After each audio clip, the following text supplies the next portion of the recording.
సామాజిక మాధ్యమాల్లో power ranger పేరుతో గత కొద్ది రోజులుగా పవన్ కళ్యాణ్ ఏకిపారేస్తున్న యువకులకు సంబంధించిన మరో వీడియో విడుదలైంది. ఈ వీడియోలో మరోసారి AP deputy CM Pawan Kalyan సదర్ పవర్ రేంజర్ గట్టిగానే వాయించేశాడు. ఈసారి కాకినాడ పోర్టులో సీజ్ దిస్ షిప్ అంటూ పవన్ కళ్యాణ్ చేసిన హడావిడిపై సదరు యువకుడు పవర్ రేంజర్ ను ఒక రేంజ్ లో ఆనుకున్నాడు.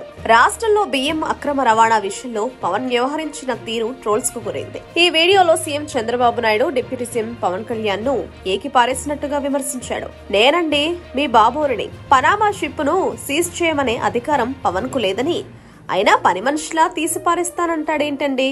అసలు బొత్తిగా అధికారం గురించి అధికారాల గురించి పవన్ కు తేడా తెలియదంటూ చంద్రబాబు సెట్టలు వేస్తున్నట్టుగా యువకుడు తన గోదావరి యాసలో సెట్టలు వేశాడు. పవర్ రేంజర్ పవన్ కళ్యాణ్ ఏకిపారేశాడు. రాష్ట్రంలో కొద్ది రోజులుగా పవన్ కళ్యాణ్ వ్యవహరిస్తున్న తీరును ఇందులో సదరు గోదావరి ప్రాంతానికి చెందిన యువకుడు ఎండగట్టాడు. ప్రస్తుతం సామాజిక మాధ్యమాల్లో వైరల్ అవుతున్న ఈ వీడియో చూస్తున్న ఎంతో మంది నెటిజన్లు ఒరే పవర్ రేంజరు మళ్లీ వచ్చేసాడురా బాబు అంటూ వ్యాఖ్యానిస్తున్నారు. ఏదేమైనా ఈ పవర్ రేంజర్ పవన్ కళ్యాణ్ ఒక ఉతికేస్తున్నాడంటూ పలువురు వ్యాఖ్యానిస్తున్నారు. అందరికి నమస్కారం అండి. నేనండి మీ బాబోర్ని. అయ్యో బాబోయ్, మా పవర్ రేంజర్ గారు పనామా సిప్పును సీసేయమంటాడేటి?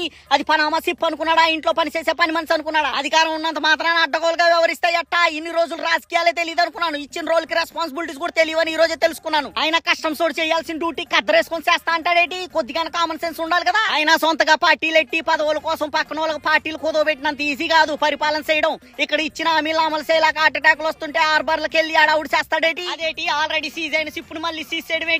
వాడిన బెల్లున్నే మళ్ళీ వాడినంత చండాలంగా ఉంది ఎండానికి. కుర్చీ ఎక్కడం కొత్త కదా, ప్రతిసారి పొడి చేద్దామని వెళ్తాడు, ట్రోల్స్ తో కొల్లబొడిపించుకొని వస్తాడు. తీసుకొచ్చి పక్కన పెట్టుకున్నాం కదా, భరించక తప్పుద్దా? సరే గాని మా పనితీరు మీద ఫీడ్బ్యాక్ కోసం మా వాళ్ళు కాల్ చేస్తారు. ఫ్రస్ట్రేట్ అవ్వకుండా ఫోన్ లేటం చేసి పాజిటివ్ రేటింగ్ ఇవ్వండి.